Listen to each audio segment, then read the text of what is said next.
pengemis tu buat juga kerja. Tak nak bagi free. Maksudnya dia makan tu ada benda yang dia buat. Amboi! Tak ada dia. Takkan nak bagi orang makan yang betul-betul macam ni. Semua je pula. Semua pula. Sampai bila nak tahu nak habis.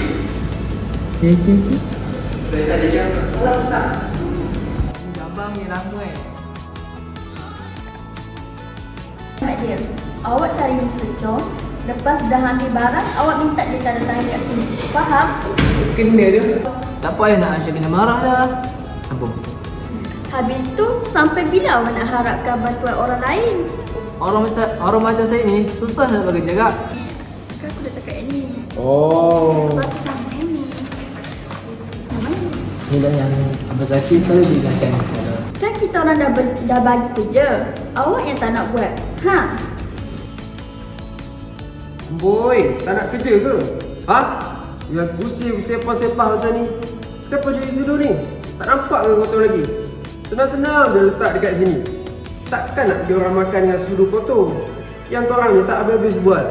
Asal berdua je berbual. Sampai bila nak habis? Nak pergi mana tu? Cuci pinggan tu dulu. Sana. Tunjuk sana. Sana. Tegas sikit lagi. Sana. Sana. Abang ni gimana semalam? Orang semua risau-risau ni tau. Apa lagi? Tak apa langsung. Duduklah kedai dulu. Nanti saya pakai barang ni lah. Aku kangen mana? Tanya aku lah. Hello? Ha, Mr. Chong. Saya dah hantar saya punya budak lama lah. Ha? Tak sampai lagi. Tak apalah Mr. Chong.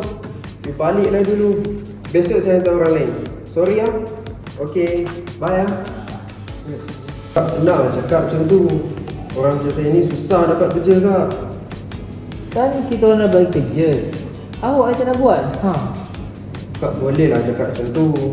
Kak kan adik dia. Assalamualaikum.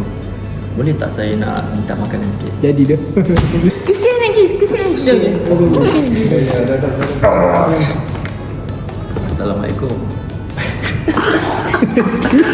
Assalamualaikum. Boleh tak saya nak minta makanan sikit? Tak kak, tapi diorang bagi je makanan dekat orang macam saya ni.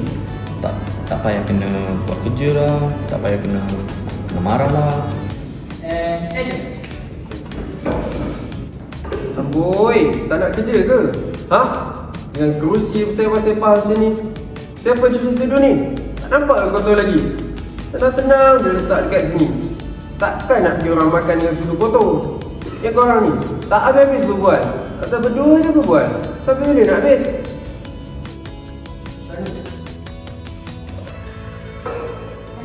Faham? Belum kerja dah fikir pasal makan. Pergi cepat. Lewat dah ni. Cepatlah, tinggi. Mr. Chong. Saya dah hantar saya sudah hantar saya punya budak lama ah. Ha? Tak sampai lagi. Tak apalah Mr. Chong. You balik dah. Besok saya hantar orang lain. Sorry ah. Okay. Bye. Makanan dekat sini lagi sedap ke? Tak kak.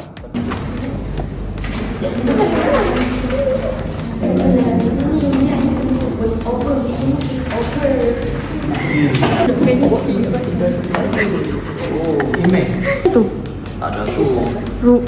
Seronoknya. Sedih lah nak kerja dia. Terbaik.